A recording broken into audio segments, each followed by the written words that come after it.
The Moroccan ambassador to Ghana, Imami Ouadil, has been sharing with me how the consumption and exports of locally manufactured goods can expand Ghana's and Africa's economic potential. Here's an exclusive she granted Joy Business.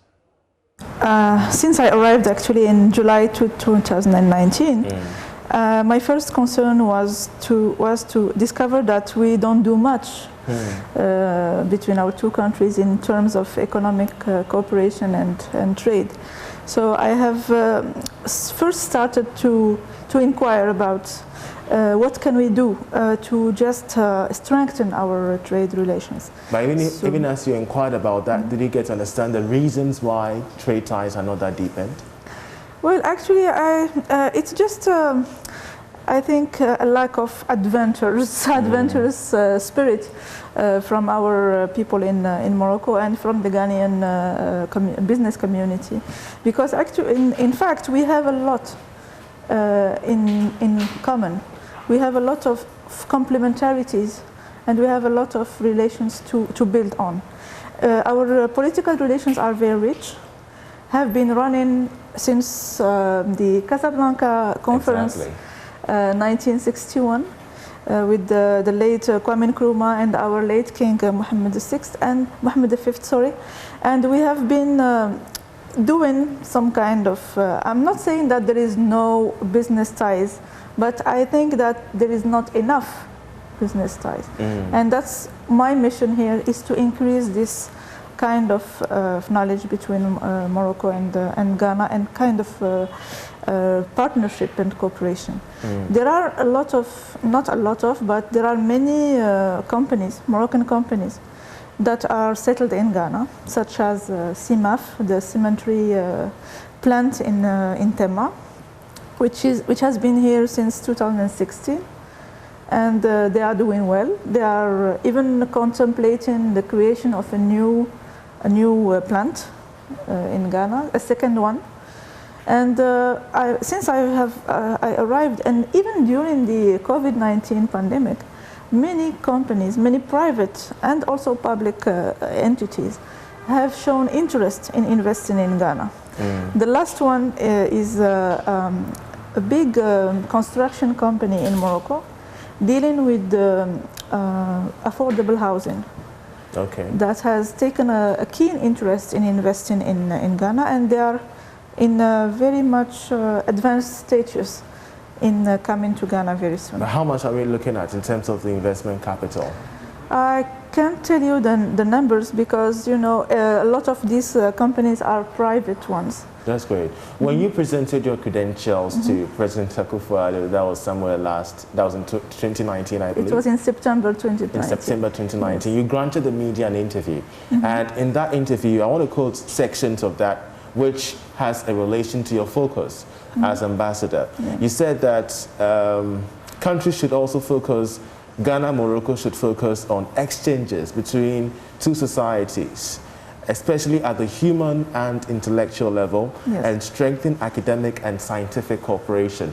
How has this been ever since you took office? Yes, actually the cultural exchange and educational one has been going on since 2001. With the reopening of our embassies here in Accra and in Morocco, in the time of the ex-president Kufuor. At that time, we were granting 35 scholarships for Ghanaian students a year. But since His Majesty King Mohammed VI visited Ghana in 2017, this number has been doubled. Now we are offering 70 scholarships a year. And in 2019, we have added 20 more for dedicated to vocational training. Even with the pandemic, this scholarship offer have been maintained. Okay. The only difference is that because of problems of border closures and everything, we have the Moroccan authorities have decided that since the Ghanaian students are going to anyway, even they reach into Morocco, they have to go through 1 year French language, because to be able to follow their studies correctly. Let's talk about the Continental Free Trade Agreement area, because we do know that this in its own self is somewhat of the dream of Dr. Kwame Nkrumah, of which Morocco partnered closely way back in 1961. Of course, we do know in excess of $3.4 trillion is at stake now.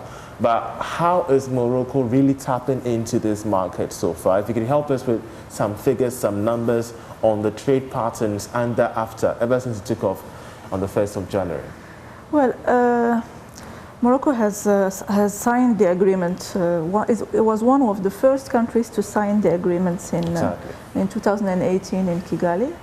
And we are very keen on making this African dream a reality. We are, as I said, Moroccan companies are present in 40 countries in Africa now. Morocco is the first African investor in West Africa. And this is the second... The first African investor in West Africa? In West Africa, yes, according to the African Bank of Development. And we are also the second African investor in the continent as a whole, after South Africa. So that shows that Morocco is very much engaged into this South-South cooperation and finding African solution to African problems. How concerned are you about the fact that intra-African trade is less than 5%, even though we're coming up with the Continental Free Trade and Morocco is at its forefront of helping other African states?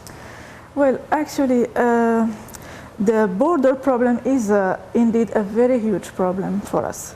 There are today some borders that are closed among African countries. I can speak here about the border between Morocco and Algeria, for example, which has been closed for years now. I'm sure that this highly impedes the concretization of this dream, but it's going very well. I think there is no problem on that side. I want you to help us understand the culture of Morocco, because oftentimes we hear from students, we hear from investors, the fact that Morocco is somewhat a conservative society at that. The things you could be doing in Ghana, you cannot do in Morocco. And the kind of legal frameworks there are often not the same here in Ghana, definitely. Okay. But help us understand, how much embracing is the Moroccan environment, society? How mosaic is it for investment and students? Well, I don't know of anything that you can do in Ghana and you cannot do in Morocco. No, we are a Muslim country, indeed. We are 95% Muslims. But we have, actually, Moroccan people are a mosaic of people already. There are Berbers, the original people that populated Morocco before the Phoenicians and before everybody else. The Moroccan Jews, which were here, and some of them are still living in Morocco as a community. We have the foreigners, who the French colonizers and the Spanish, who have built their churches, and some of them are still living in Morocco. So in Morocco you have churches, synagogues, and mosques alike. Okay. Of course, more mosques because of the majority of the people, but all of these places of worship are very much protected and very much accessible to everybody. The student community in Morocco, which are now 28,000 African students, they are studying freely. They have no problems, or they have the same problems as their Moroccan counterparts. The Moroccan, the foreigners, the African students living studying in Morocco receive more per diem than the Moroccan people who are on scholarships for the year. And the Moroccan tertiary education is free. unless you want to go to a private institution. That is, you have to pay. On the World Tourism Ranking, we do know that Morocco is one of the top countries across Africa and even the world when it comes to tourism. And of course, here in Ghana, yes, we have the potential, but there are stark challenges involved. If you're looking at the value chain of tourism in the country, what do you think that, if done properly, Ghana could also be among the tops when it comes to tourism? Marketing? Marketing. Well, I am doing some marketing for the Ghana tourism. Okay. Because I am. So whenever I don't market our stuff well. Not you don't market yourself well, but you don't market yourself enough. Okay. Because, for example, for the Moroccan tourists, Moroccan tour operators don't know about the destination Ghana. Oh. It's not well advertised. Oh. And we have in Morocco, like in Ghana, the same upper class people who have the means, because I have to say that the hotels in Ghana are quite expensive. But as I said, we have this kind of people who are ready to buy a ticket and to go to high-end resorts.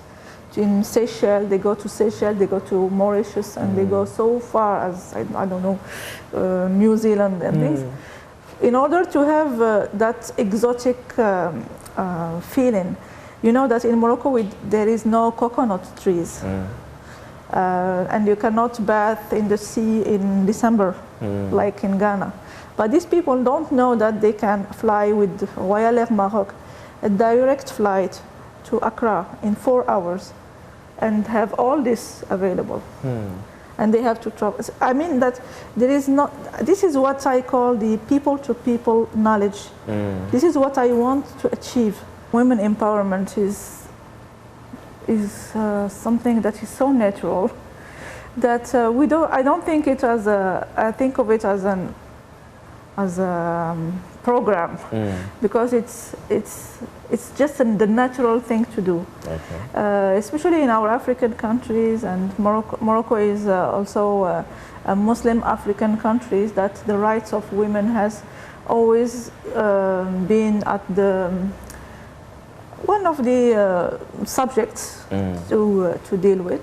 I have very good relations with some of the Ghanaian ladies that are chairing foundations and NGOs for defending women's rights. We have had a good cooperation. My predecessor has had a very good cooperation with the foundation of the second lady, okay, Madame Samira Baumia. She even visited Morocco on that during his term to enhance cooperation with Moroccan NGOs and foundations there. So I think we will have to pursue this, but with not a specific item on the agenda, but as the natural thing to do and the right thing to do. Ambassador, we're grateful that you joined us. Thank you very much once again. Welcome.